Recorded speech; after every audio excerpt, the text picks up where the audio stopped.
And so these are the four practices of cross-cultural leadership decision making, which we are introducing to you. And we encourage you to look at it and have comments or have discussion on this and see whether there are some elements where we agree or there are some elements where we don't agree. And you are allowed to question, you are allowed to challenge, and you are also allowed to give your views in terms of how do you lead and how do you manage the leadership process. Now, the key factors which we look into this, as I said, we are working in an environment which is very cross-cutted in terms of values and diversity. The people we work with, they are not the same. So number one, because of cross-cultural factors, we have to accept, unless there's someone who is denying here that we are all the same. Are we all the same? We are not the same. So the assumptions within the cross-cultural leadership decision making, number one is there is diversity in terms of gender, age, profession, and some other factors which contribute to diversity.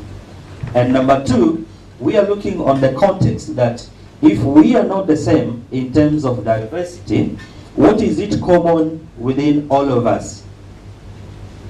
You see that knowledge is common within all of us, regardless of our diversity, regardless of our differences. But knowledge is key within all of us. Now, how can we enhance how can we use knowledge to enhance our growth and effectiveness? That becomes our key issue. But number three, also we are looking at another assumption that which environment or which context are we operating in? We call it VUCA in terms of volatile, uncertain, complex, and ambiguous. Are we operating in an environment which is very smooth? Is it still water? No, we are operating in an environment which is very volatile, uncertain, and complex. Now, how do we overcome the challenges within the context where we operate? It's only through knowledge. When we face challenges or when we face complexity and ambiguity within our environment, the only thing which can overcome the challenges which we have is knowledge. But to what extent do we use the knowledge which we have or the knowledge of our people in order to overcome the challenges? How can we ask ourselves, do we have measures within the organization which try to measure the level of knowledge, creativity for our people? Which tools do you use in the organization? Do you have balanced scorecards? Yes, maybe you have balanced scorecard. Does the balanced scorecard has an element where it measures the level of knowledge, creativity? Could be yes or not. Maybe they are looking on the issues like innovation, where a company probably can come with trademark or patented products. But to what extent do we invest or do we encourage that level of creativity? If we measure the level of creativity for our people in terms of 1 to 10, where are they? Where you say 1 is poor and 10 is very high. To gauge where the level of creativity for our people is. So we are looking at these three as the key assumptions for when we want to go into the decision making. And we think that these three, if they are looked properly, if we work properly on these three, then we can be able to achieve the growth and effectiveness which we desire. And that's why within the decision making process, we start by engaging the three. And this is what I've shown in the diagram. What we say? Engaging. What exactly do you engage? You engage the multiple stakeholders. And what exactly do you need from them? What exactly do you need from your people? As managers, you do hiring, you recruit people. What exactly do you recruit when you go into the market? That is an engagement process. What are you seeking? What are you looking from people? You are looking for their knowledge. You are looking for the values. You are looking for the behaviors, which are the right behaviors which can help you in order to drive growth and effectiveness. But when you are looking for knowledge, skills and ideas, is it that every knowledge, is it good? I always give an example. I say, I used to work for one company and I was very close to the IT specialist within the company. And one time I heard him saying that if I feel like I don't have enough money, the best I can do, I can just go into the server and spread the virus into the server, but I understand that the company cannot pay me, but they will ask me to look for someone else who can come and help us to sort out with the virus. And then through that then we'll have the money. And this is how this guy has been making his living. Now, we are saying that, yes, as much as we want to recruit knowledge, skills, and ideas, but it's not every knowledge or skills and ideas which we recruit is good. And so, we have to make sure we refine the knowledge using the moral values. You refine the knowledge through the moral values. You try to filter that knowledge. Now, when you refine the knowledge, it's a process where in our cross-cultural leadership, we say it's like a therapeutical process. Have we all been to the medical doctors?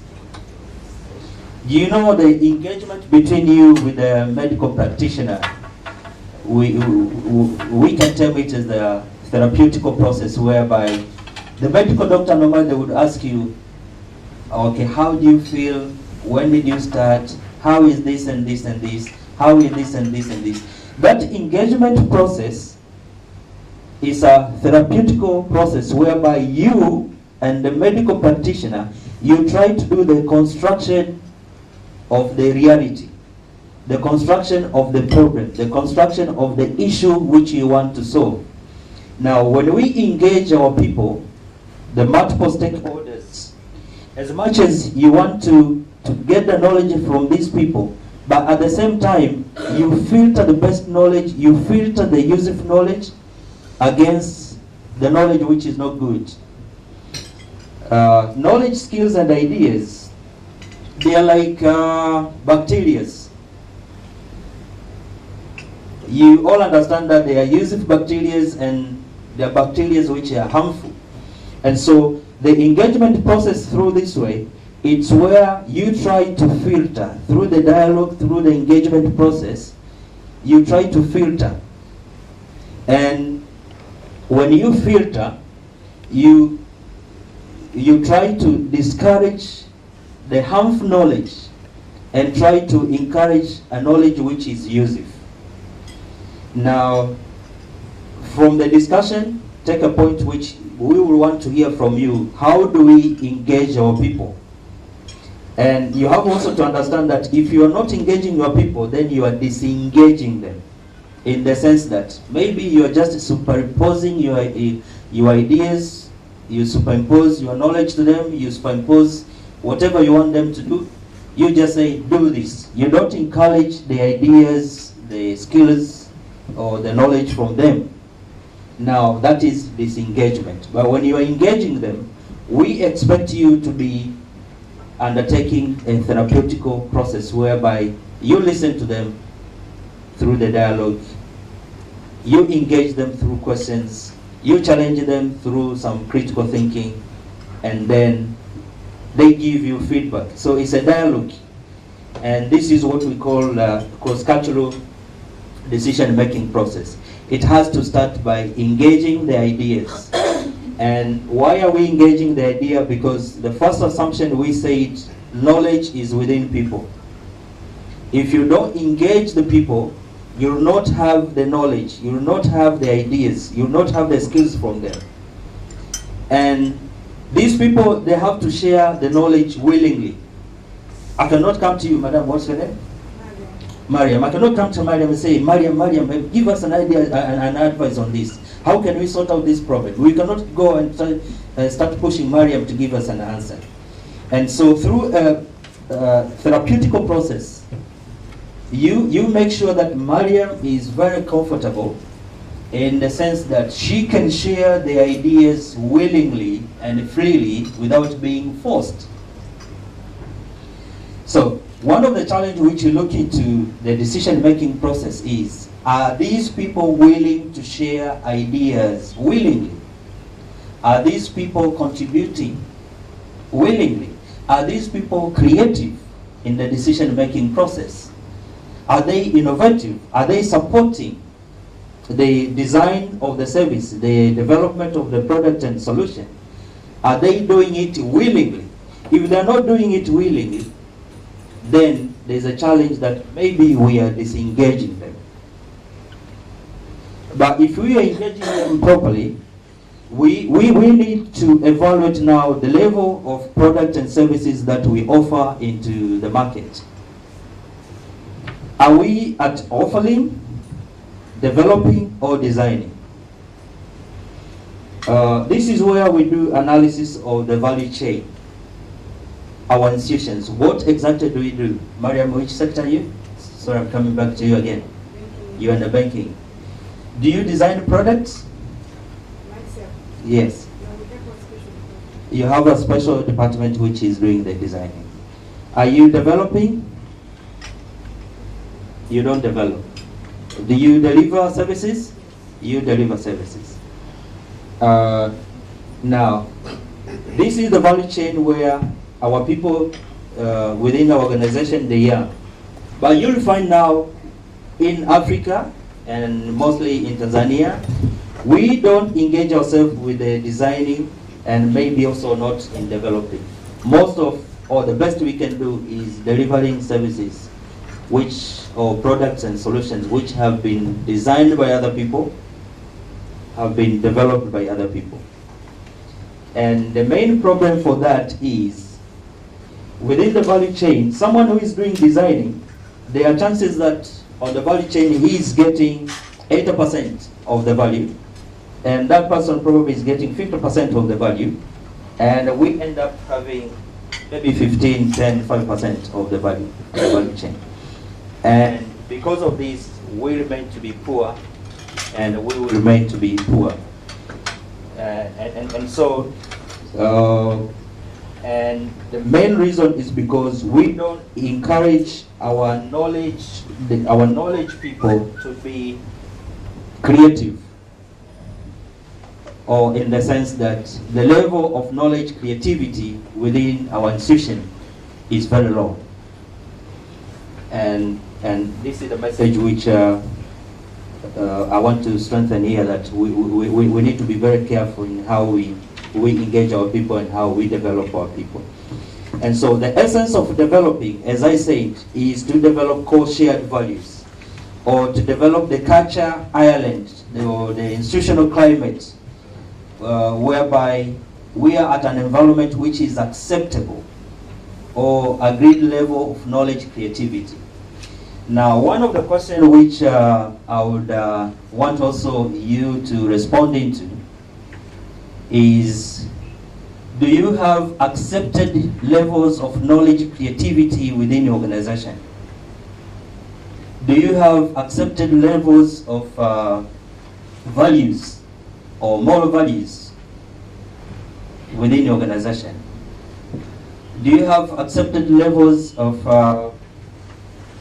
behavior which people have to demonstrate in doing things? There are activities where you want people to execute at speed. There are activities which you want people to execute with integrity. There are activities which you want people to be courageous or to be bold. And so, do we have those acceptable knowledge, levels of knowledge or values and culture? Because if we have those, then at least we have the core shared values or the culture island, or we have been able to develop the core shared values or the culture island. or the institutional climate. And so you can evaluate also the institutional climate or the level of your institutional climate or organizational climate, whether it's high or low, and what are the measures which you need to take to address that. I'm going to stop here because my role here was just to introduce the model, and then we'll go into discussions where each table, as we said before, will encourage, this is a breakfast, you go on having a breakfast and enjoy as much as you can, and feel free. We are adults, we are managers, so feel free to mingle, but we want you now to have some discussions and some reactions into the 4 practices of leadership decision making, and then we'll come back to you. But in each table, you need to pick at least one person who will come and do the presentation on behalf of your table, but after the discussions. Thank you.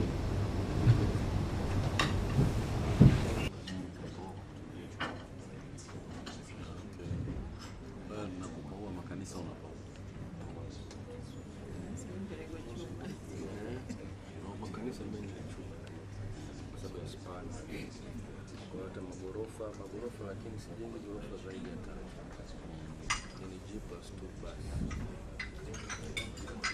Kama dogo 6.